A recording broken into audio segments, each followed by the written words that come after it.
And that is that many of us are being held back in our life. We're being held back in our relationships. We're being held back in our businesses. We're being held back in healing ourselves. We're being held back in sharing our personal gifts because there's a part of us inside of us that feels, I'm not good enough.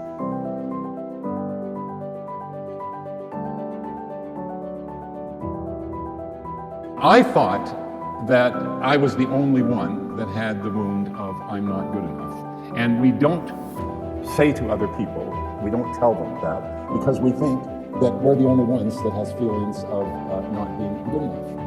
And the fact is that this wound is so prevalent, and I discovered that by my work with people. I went, wow, it's like everybody seems to have it. And those that don't have it, often it's covered in arrogance. Arrogance quite often is the cover-up for the wound of I'm not good enough. And it's so prevalent in our species that I began to suspect that it's probably collective. And by collective, I mean it exists as an archetypical symbol, an energetic, that in many ways has infected the human species in exactly the same way as a flu or a pandemic, only it happens suddenly. And so when I realized that we've got a problem. And that is that many of us are being held back in our life. We're being held back in our relationships. We're being held back in our businesses.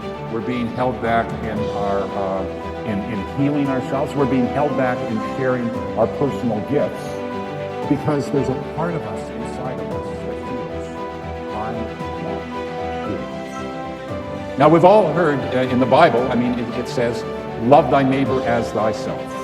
But it's always presented to us, and how we always hear it is, love thy neighbor as thyself. Love thy neighbor as thyself.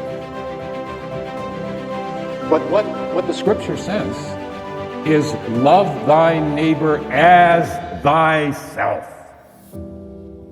And if you don't love yourself deeply, completely, passionately, wholly, then how can you possibly love your neighbor? How can you possibly give to your neighbor? How can you possibly empathize when you're living in the wound of I'm not good enough? I have to quote Grace Jones, and the great singer Grace Jones, and she has a great quotation. It's something that my wife Sylvia and I say to each other quite often. And her quote is, I'm not perfect, but I'm perfect for you. Yeah, isn't that great?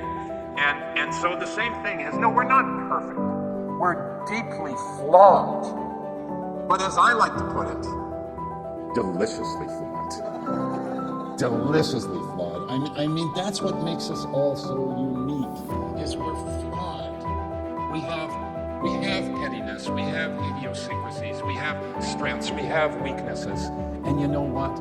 It's okay. And to love yourself very, very deeply for who you are. Now, that doesn't mean that you don't try and work on your imperfections and you don't try and be a better person, but it means that you are truly in love with yourself, even with these imperfections. And that we heal the shame that so many of us, that the shame that is in the collective, there's shame in the collective. Think about that. There's shame in the collective. How are we going to heal it? By starting with ourselves.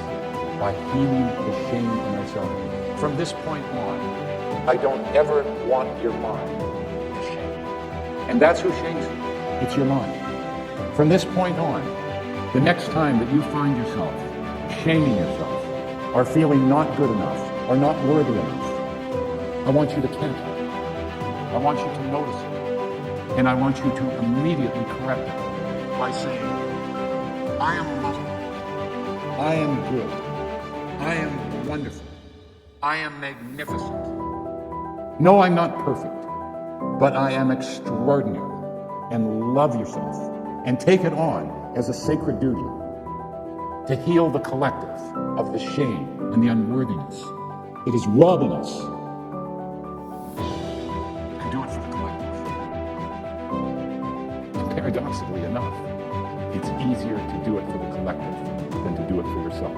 That shows you how deep the shame and unworthiness is.